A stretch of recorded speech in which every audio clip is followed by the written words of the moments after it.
Good afternoon, class. Good afternoon. So, we're going to continue now with our phonology.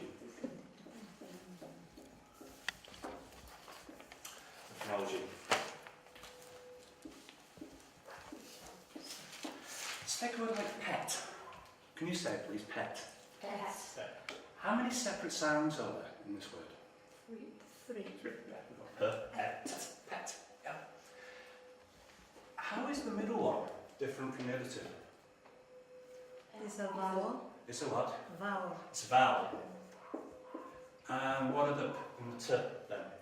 Consonants. Okay. Good. Okay, this might be a tricky question. If we say it, is the I a vowel or a consonant? Vowel. What about K for Catherine, vowel or a consonant? Consonant. Okay, what about S for Seven, vowel or consonant? Consonant. And what about like in Umbrella.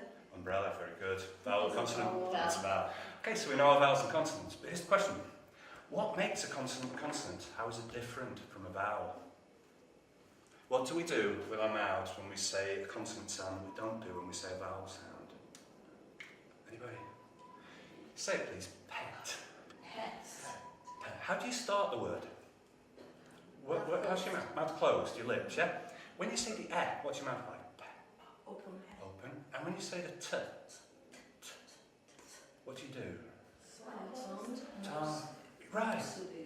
And so then is your mouth closed or open at the end of this? Closed. Right. So what's the difference between a consonant and a vowel? Open versus closed. Right. Consonant has a restriction to the F, some kind of restriction. So we're going to look at consonants. And the key thing is the restriction to the F line. Okay. If I say the P sound in pet is different from the T sound in pet, yeah?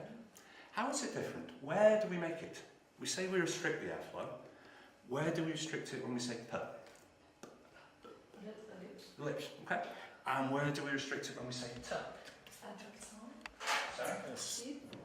And the teeth? Maybe just behind the teeth? Behind the teeth. Right, so we call this the place of articulation. What's this? No. What's these? Lips. Here we have Teeth. Okay. So the P sound, where is the restriction? P. Lips. Lips. So we've got P at the lips. Both lips. Okay. So, made of lips, yeah. We have some terminology that's commonly used for this that maybe makes it sound clever or is at least longer words. The lips we can call a labial sound. If we have two lips, we could call it bilabial. Excellent. So, it's a bilabial sound. Bilabial. Good job. Okay.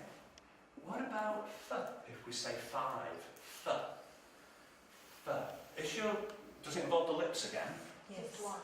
One lip. Okay. Is it the top one or the bottom one? Bottom one. Bottom one. Okay, so we need two things to make a restriction. So it's the bottom lip and what? So bottom lip and top teeth. Yeah. Can you all say the f and look at each other, please? Bottom lip, top teeth. Okay. False lips, we can call it a labio sound. And the teeth, what can we have a more technical sound about the teeth? When the tooth is doctor, so it's a labiodental sound. Labiodental. Okay. Now, one of the hardest couple of sounds, pair of sounds actually, for a lot of foreign language learners is the th sound. Th like in thing. Th. Where is the restriction when we say th and thing? If you stick the tongue in there. Right. So it's like your tongue is here, isn't it? Just about touching your top teeth, yeah? And the air sort of whistles through. Okay. We call this what? Just a dental sound. Excellent. Okay, so going backwards, the p bilabial, the labiodental and the dental sound. What about t or tree or toning? T. It's further back from your mouth, yeah? Where the tongue touches the top of your mouth. Right, touch the top of your mouth. At the front or middle or the back of the top of your mouth? Right. Is it here? Behind the teeth, yeah. Is it here? No. Is it more like here? Yes. You've got this little ridge here, yeah? Can you push your tongue against the back of your top front teeth and just... you feel a little ridge, it holds your top teeth in, I suppose, yeah? This is called the alveolar ridge. Alveolar ridge. So a sound that's made here, and there's a lot of them, is called... Alveolar sound. Yes, t is an alveolar sound. With the t, it's like the tip of the tongue touches, yeah? But with the k, is it the tip? No, It's like the tongue sort of goes up and it touches the roof of your mouth. Yeah. Now, can you just press your tongue against the roof of your mouth and move it backwards. And you should feel about here something changing quality. Here it's sort of hard, there's cartilage there or whatever, and here it goes a little bit, yeah? Are you touching your tongue to the hard bit at the front or the softer bit at the back? The Softer bit, yes, great. This softer bit is called the velum, it's just called the velum. So a sound made there, alveolar, will be called a velar sound. Perfect.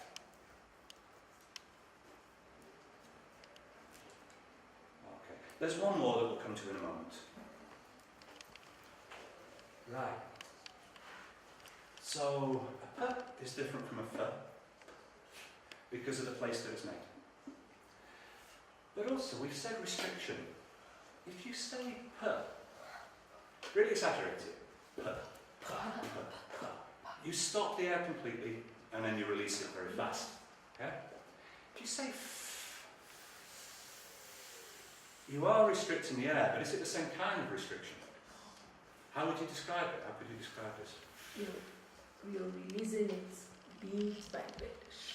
Yeah. It's like you're pushing it out, coming out with It's having a to, force. yes, it's having to force its way out of the mouth. You're making a gap, but it can still get out and force its way out. With this one, you stop it and then you let it out. Good. So, as well as the place of articulation, where it is, we also have how the restriction is, and we call this the manner of articulation.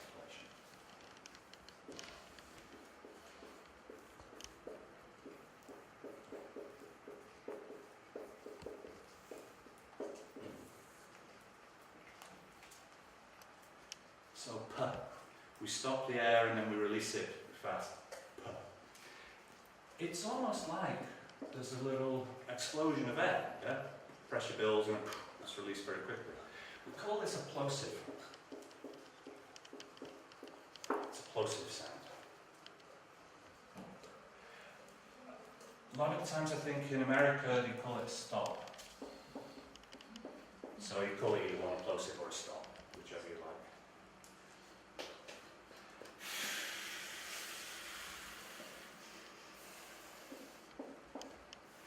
The air forces its way out, and there's friction as it goes, so we call this a fricative.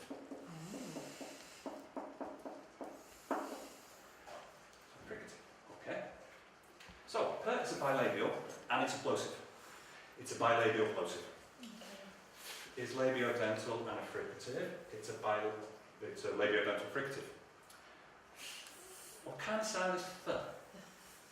It's a dental plosive.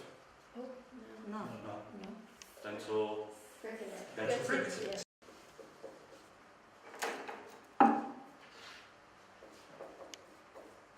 Okay. If s for 7 is an alveolar fricative, what about z for zoo? Alveolar too, yeah? And is it a fricative or a plosive? It's one of the two.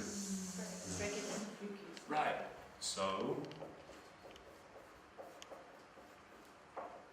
both alveolar fricatives, but you can hear the difference between the girl's name Sue and the place of the animals, the zoo. Okay? So we've got s.